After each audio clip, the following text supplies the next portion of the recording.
March Madness, the best time of the year to be a sports fan. 7 rounds, 68 teams, all competing for one common goal, to take home the national championship.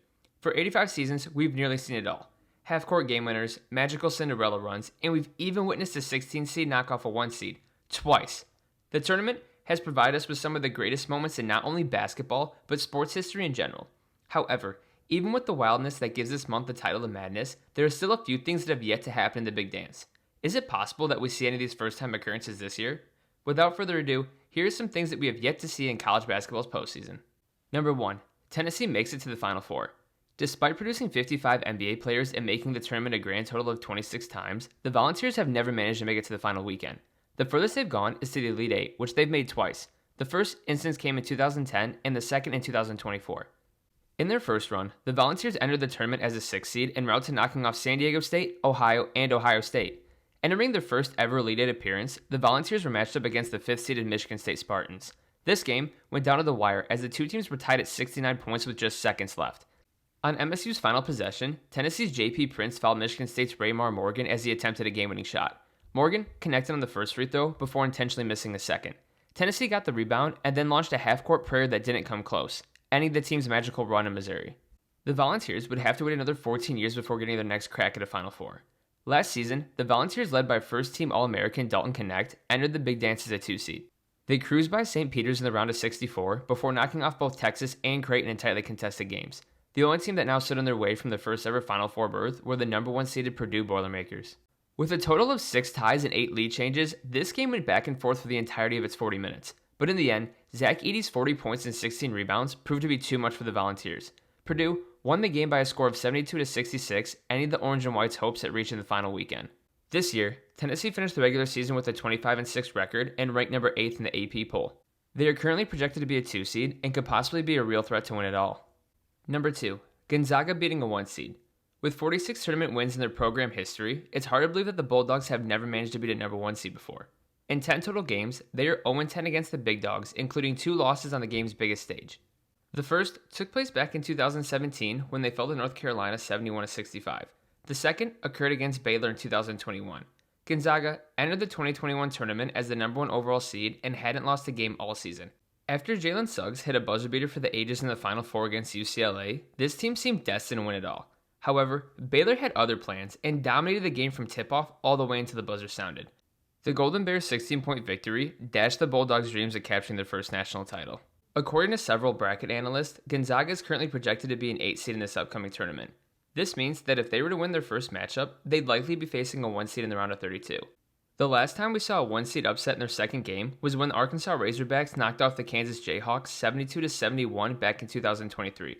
Can the Bulldogs capture some of that magic, or will it be more the same for Zags Nation? Number 3. A 5 seed wins the NCAA tournament.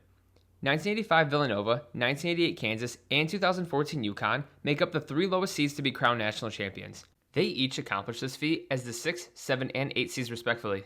However, out of the top 8 seeds, the 5 seed is the only one that has failed to take home the national title. 3 of these teams have made it to the final game, with Florida in 2000, Indiana in 2002, and Butler in 2010. Unfortunately for all of them, they all fell short of the ultimate goal, with the Bulldogs missing by mere inches. In the 2010 National Championship game, the Bulldogs were in a tightly contested match with the Duke Blue Devils. The two squads went back and forth all game and came down to Butler having possession with a few seconds left down by 1. The ball ended up in Gordon Hayward's hands, and with a chance to take the lead, Hayward missed his short fadeaway jumper. Duke's Brian Zubek captured the rebound, which forced Butler to intentionally foul him. With the score sitting at 60-59 in favor of the Blue Devils, the center had a chance to put Duke up by 3. The first one went in. However, since Butler didn't have any timeouts remaining, Duke's coach Mike Krzyzewski told Zubek to intentionally miss the second. He did so, and upon rebounding, Butler's Gordon Hayward threw up a beyond half-court prayer. The ball sailed in the air before coming down and just barely rimming out as the buzzer sounded. The game ended with a final score of 61-59, and Duke took home their 4th national championship. Number 4. Nebraska wins the tournament game.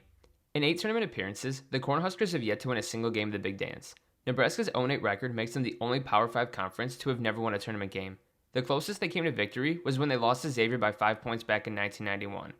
Unfortunately for Huskers fans, it seems this drought will only continue. Their loss to Iowa eliminated them from the Big Ten tournament, and it looks as if they'll miss the Big Dance after starting the season 12-2.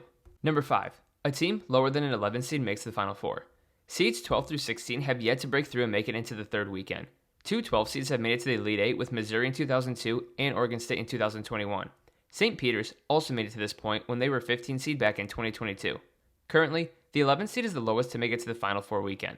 It has happened 6 times, with those schools being LSU, George Mason, VCU, Loyola Chicago, UCLA, and NC State, with the last 3 of these all occurring within the last 7 years. Could we be in store for a 4th, and is this a year that a lower seed finally breaks through?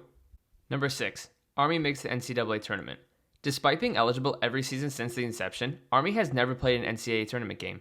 However, back in 1968, the Black Knights actually qualified for the Big Dance but didn't participate. Then head coach Bobby Knight opted to have the team compete in the NIT instead, as he believed they'd have a better chance of winning.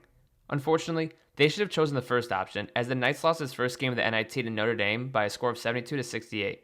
After losing to Colgate in their conference tournament back on March 6th, it appears that once again we will see a March Madness without Army.